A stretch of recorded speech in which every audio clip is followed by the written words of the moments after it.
नमस्कार बच्चों, आज हम कक्षा 12वीं की पाठ्यपुस्तक आरोह भाग 2 के गद्य खंड के पाठ 14 पहलवान की ढोलक, जिसके लेखक फणीश्वर नाथ रेणु जी हैं, इनका जीवन परिचय हम पढ़ चुके हैं और अब इनके द्वारा लिखित बहुचर्चित कहानी पहलवान की ढोलक को विस्तृत रूप से पढ़ेंगे। फणीश्वर नाथ रेणु की प्रतिनिधि कहानियों में पहलवान की ढोलक, जो आपके पाठ्यक्रम में शामिल की गई है, यह कहानी कथाकार रेणु की समस्त विशेषताओं को एक साथ अभिव्यक्त करती है। इनकी लेखनी में अपने गांव, अंचल एवं संस्कृति को सजीव करने की अद्भुत क्षमता है। ऐसा लगता है मानो प्रत्येक पात्र वास्तविक जीवन जी रहा है। पात्रों एवं परिवेश का इतना वास्तविक चित्रण अत्यंत दुर्लभ है। रेणु उन गिने चुने कथाकारों में से हैं जिन्होंने गद्य में भी संगीत उत्पन्न कर दिया है। अन्यथा ढोलक की उठती गिरती आवाज और पहलवान के क्रियाकलापों का ऐसा सामंजस्य दुर्लभ है। रेणु जी की यह कहानी व्यवस्था के बदलने के साथ लोक कला और इसके कलाकार के अप्रासंगिक हो जाने की कहानी है।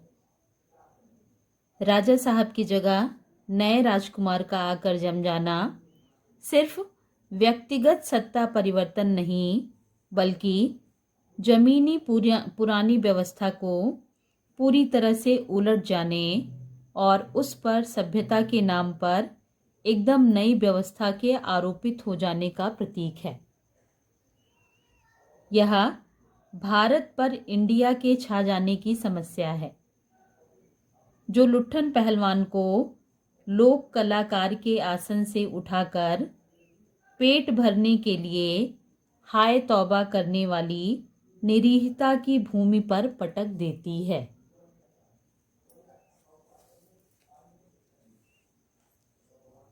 ऐसी स्थिति में गांव की गरीबी पहलवानी जैसे शौक को क्या पालती। फिर भी पहलवान जीवट ढोल के बोल में अपने आप को न सिर्फ जिलाए रखता है, बल्कि भूख व महामारी से दम तोड़ रहे गांव का मौत से लड़ने की ताकत भी प्रदान करता है। कहानी के अंत में भूख महामारी की शक्ल में आए मौत के षड्यंत्र जब अजय लुट्ठन को भरी पूरी पहलवानी को फटे ढोल की पोल में बदल देते हैं, तो इस करुणा त्रासदी में लुट्ठन हमारे सामने कई सवाल छोड़ जाता है।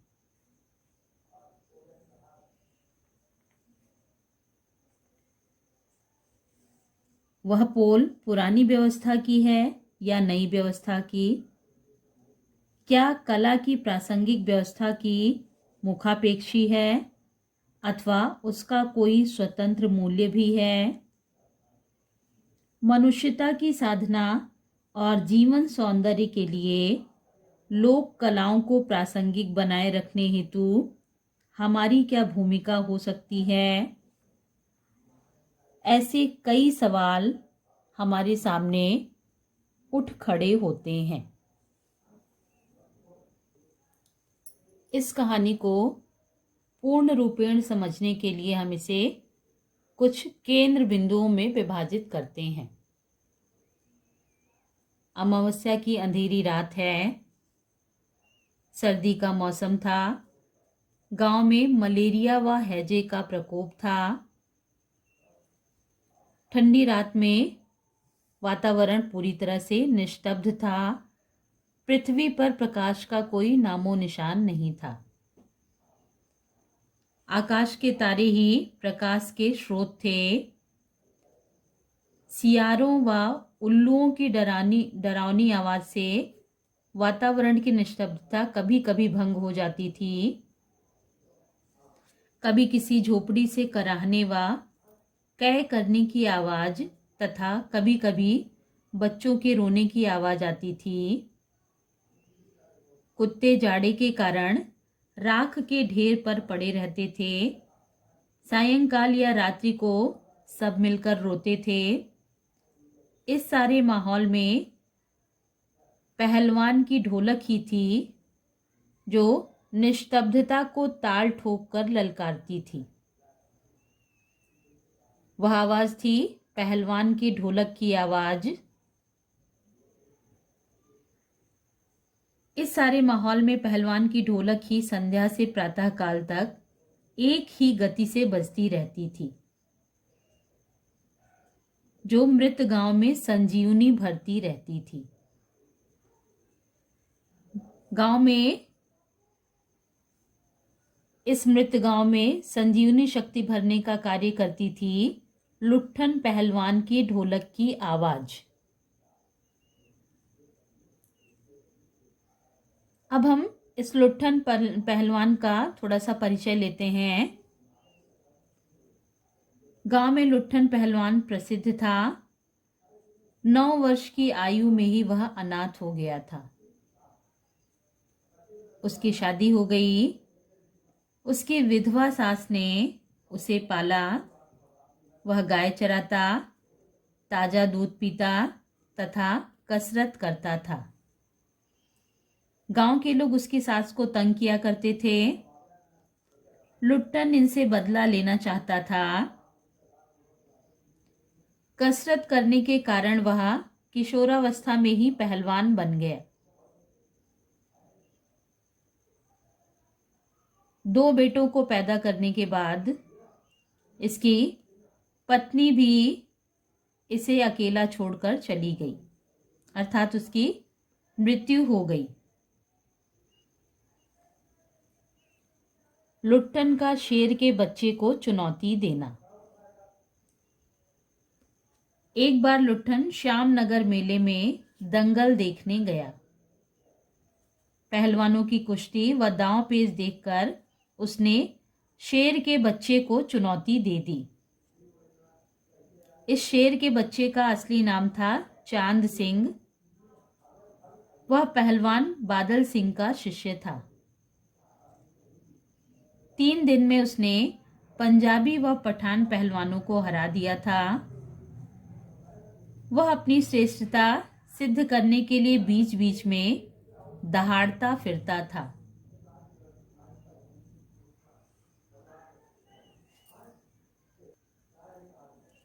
श्यामनगर के दंगल और शिकार प्रिय वृद्ध राजा साहब द्वारा उसे दरबार में रखने की बात करना।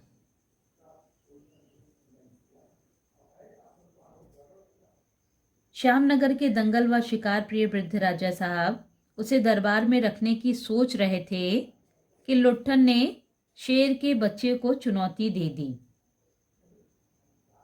दर्शक उसे पागल समझते थे। चांद सिंह बाज की तरह लुट्ठन पर टूट पड़ा, परंतु वह सफाई से आक्रमण को संभालकर उठ खड़ा हुआ। राजा साहब द्वारा बीच में ही कुश्ती बंद करवाकर लुट्ठन को अपने पास बुलाकर समझाना। राजा ने लुट्ठन को समझाया और कुश्ती से हटने को कहा, किंतु लुट्ठन ने लड़ने की इजाजत मांगी। मैनेजर से लेकर सिपाहियों तक ने उसे समझाया, परंतु लुट्ठन ने कहा कि इजाजत ना मिली तो पत्थर पर माथा पटक कर मर जाएगा। भीड़ में अधीरता थी। पंजाबी पहलवान लुट्ठन पर गालियों की बौछार कर रहे थे। दर्शक उसे लड़ने की अनुमति देना चाहते थे। विवश होकर राजा साहब को उसे लड़ने के लिए इजाजत देना पड़ा।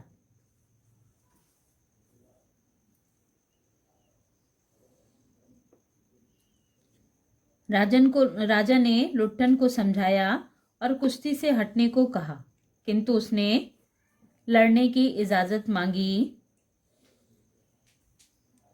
पंजाबी पहलवान लुट्ठन पर गालियों की बौछार कर रहे थे।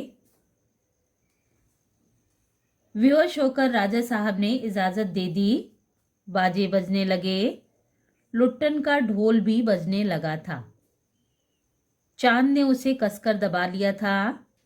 वह उसे चित्त करने की कोशिश में था।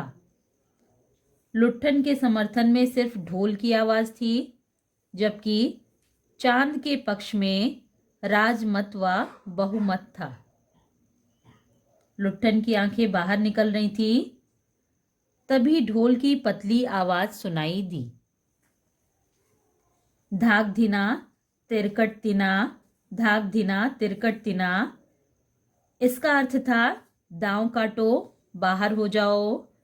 लुट्ठन ने दाव काटी तथा लपक कर चांद की गर्दन पकड़ ली।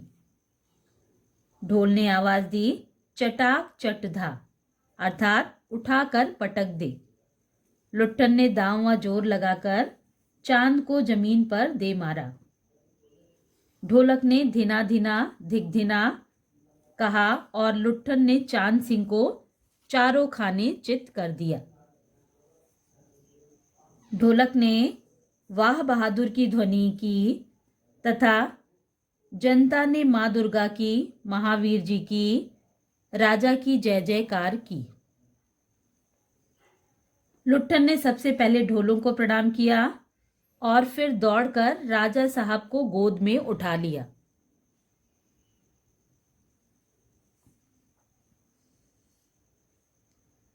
राजा साहब ने उसे दरबार में रख लिया। पंजाबी पहलवानों की जमायत चांद सिंह की आंखें पोंछ रही थी।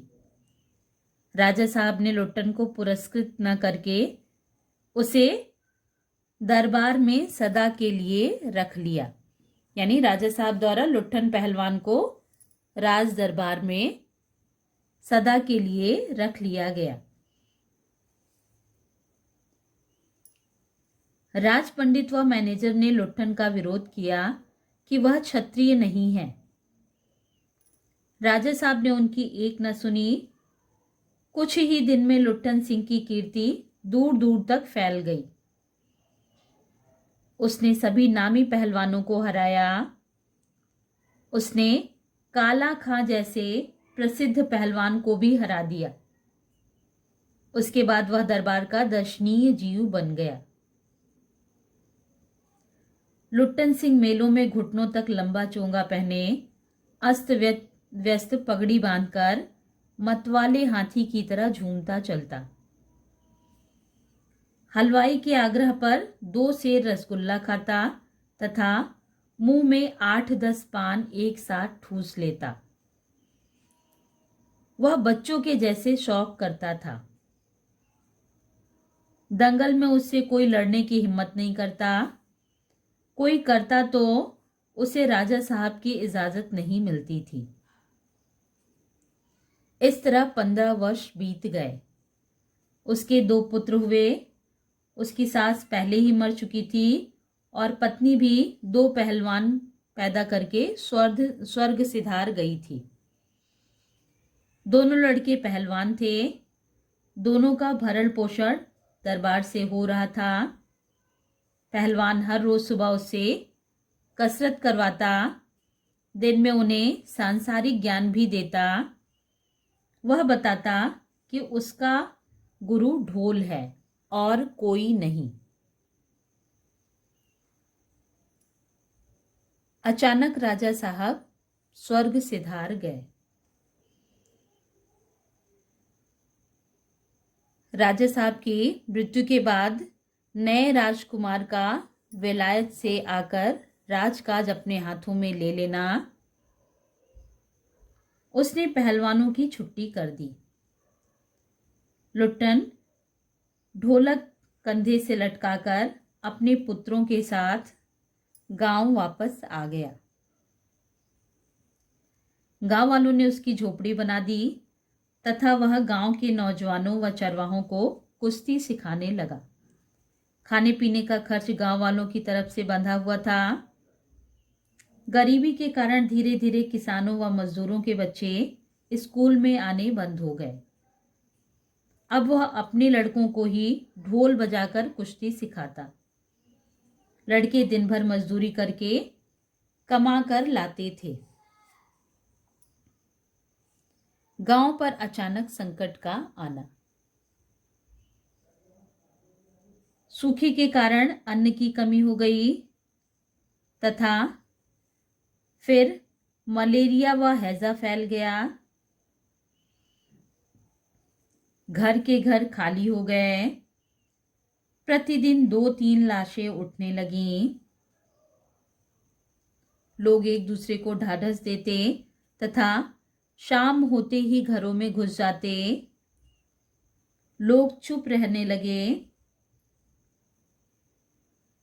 ऐसे समय में केवल पहलवान की ढोलक ही बजती थी, जो गांव के अर्धमृत, औषधि, उपचार, पथ्य विहीन प्राणियों में संजीवनी भरती रहती थी।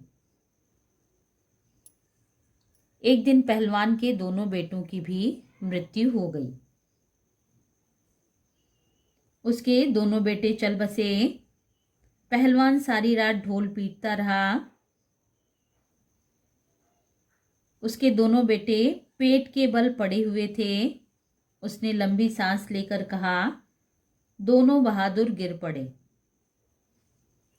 उस दिन उसने राजा श्यामानंद की दी हुई रेशमी जांघिया पहनी और सारे शरीर पर मिट्टी मलकर थोड़ी कसरत की।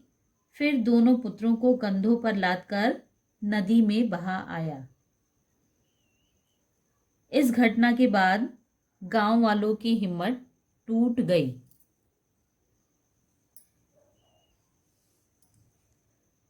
रात में फिर पहलवान की ढोलक बजने लगी तो लोगों की हिम्मत दुगने उत्साह से बढ़ गई। 4-5 दिनों के बाद एक रात ढोलक की आवाज नहीं सुनाई दी। एक रात ढोलक की आवाज का न सुनाई देना। सुबह उसके शिष्यों ने देखा कि पहलवान की लाश चित पड़ी है। शिष्यों ने बताया कि उसके गुरु ने कहा था कि उसके शरीर को चिता पर पेट के बल लिटाया जाए, क्योंकि वह कभी चित नहीं हुआ और चिता सुलगाने के समय ढोल जरूर बजा देना।